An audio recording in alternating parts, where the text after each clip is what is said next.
Können wir bitte mal ganz normal über Orgasmen sprechen?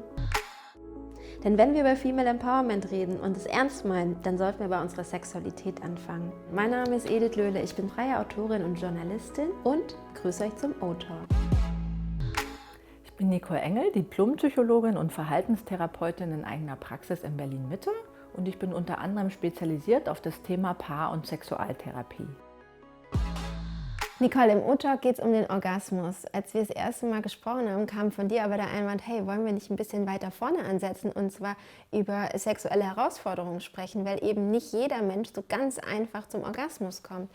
Deswegen gleich mal die Frage an dich, ganz konkret, was sind denn sexuelle Herausforderungen? Tatsächlich kommen Menschen nicht, weil sie sagen, ich habe das sexuelle Problem, sondern oft Paare, weil sie Streit haben und dann kommen die sexuellen Probleme hinten ran.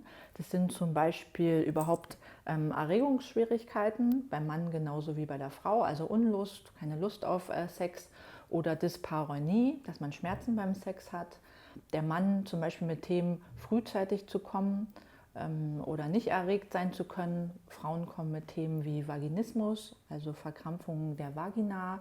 Aber es muss nicht immer alles so schwerwiegend sein, sondern Paare kommen auch, weil sie sich gemeinsam weiterentwickeln wollen und sagen, Mensch, wir wollen nicht nur die Missionarsstellung, sondern wir wollen vielleicht unsere Beziehung öffnen, Bondage ausprobieren oder eben uns noch an ganz andere Themen wagen. Sexuelle Funktionsstörung. Ich finde dieses Wort irgendwie schon gruselig, weil es impliziert, dass etwas mit einem nicht stimmt.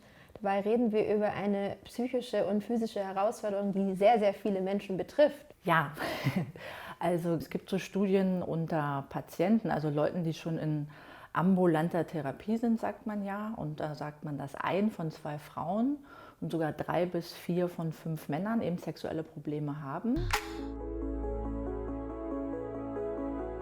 Aber ich würde es gar nicht so auf psychisches Problem oder Störung herunterbrechen, sondern jeder von uns, so würde ich meinen, hat vielleicht schon mal Phasen erlebt, wo er einfach sexuell weniger Lust hat, Unlust hat, weil da Stress ist oder andere Sachen.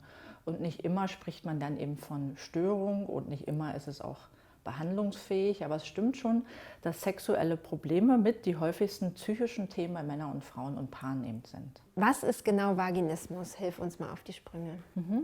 Beim Vaginismus verkrampft sich die Vagina und die Beckenbodenmuskulatur. Und zwar, wenn etwas in die Vagina eingeführt wird, zum Beispiel ein Tampon, bei einer Frauenarztuntersuchung die Geräte, die eine Frauenärztin so hat, oder eben wenn der Penis eindringen will oder auch wenn man den Finger einfach reinschiebt. Und es geht oft einher auch eben mit Schmerzen.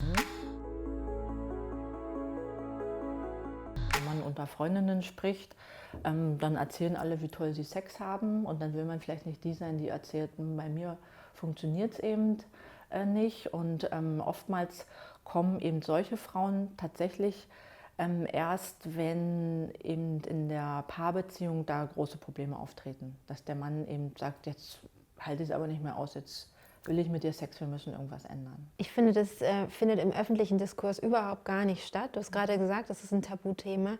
Was wünschst du dir für den Umgang zu diesem Thema?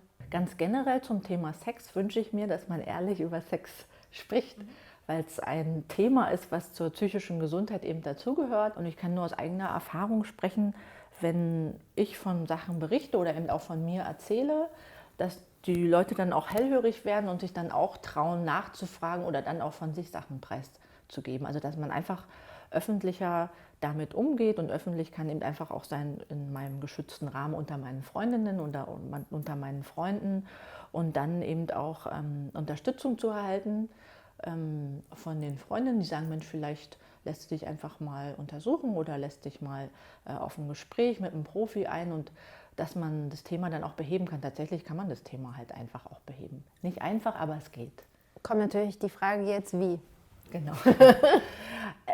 Das ist auch ein schwieriges Thema, weil es nie allgemeine Lösungen gibt, sondern man jetzt immer erstmal schauen würde in der Therapie oder in den Sitzungen, die man zusammen hat, was ist da eigentlich wirklich los.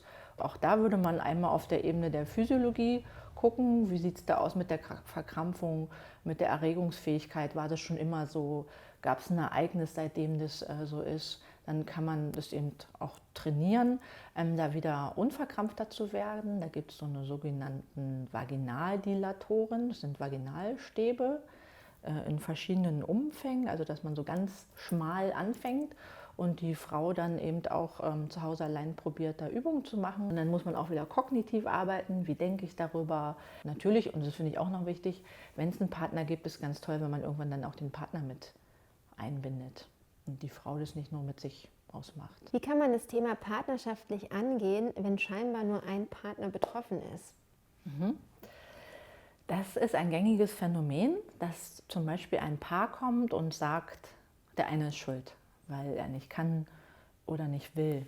Und jetzt könnte man sagen, ja, es ist vielleicht so, dass der eine das nicht kann oder nicht will, aber es ist immer ein dynamischer Prozess. Also ich habe auch schon erlebt, dass Paare sich getrennt haben aufgrund einer Paartherapie, was ganz normal ist.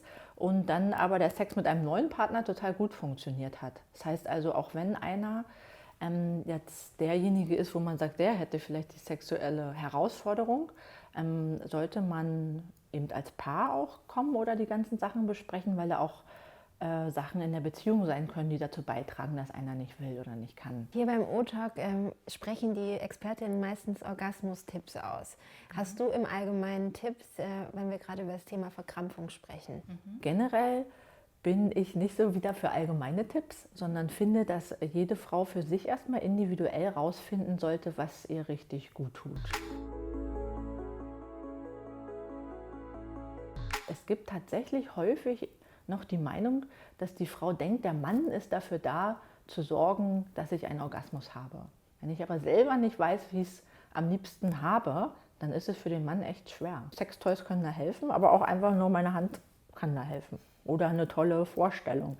Sexuelle Fantasien zu haben, das finde ich auch so ein Tabuthema. Wenn man sich zum Beispiel vorstellt, mal härter rangenommen zu werden, weil man dann oft die Angst hat, oh Gott, ich habe so eine Vorstellung, möchte ich jetzt vergewaltigt werden oder grob angefasst werden. Aber die Fantasie ist unsere Fantasie und wenn die hilft, eben erregt zu werden, dann ist es total okay. Nachdem wir jetzt so gesprochen haben, merke ich, dass dieses schwere Wort sexuelle Funktionsstörung gar nicht so angebracht ist, sondern dass wir über so viele unterschiedliche Sachen reden können und Menschen helfen können, dahin zu kommen, dass es wieder Spaß macht. Ja, also ist mir auch wichtig, dass das Ganze nicht so eine Schwere hat, nur weil wir Therapeuten oder auch Ärzte ein Diagnosesystem haben, wo es eben so einen Begriff hat, der unter Störung läuft, sondern dass Menschen einfach sehen, auch durch so eine Formate oder mitbekommen, dass es total okay ist, dass bei ganz vielen Menschen nicht immer alles hundertprozentig stimmt oder passt, auch in sexueller Hinsicht, und dass aber Raum da ist, zum Beispiel bei einer Sexualtherapeutin, sich darüber auszutauschen und für sich auch seine Lösung zu finden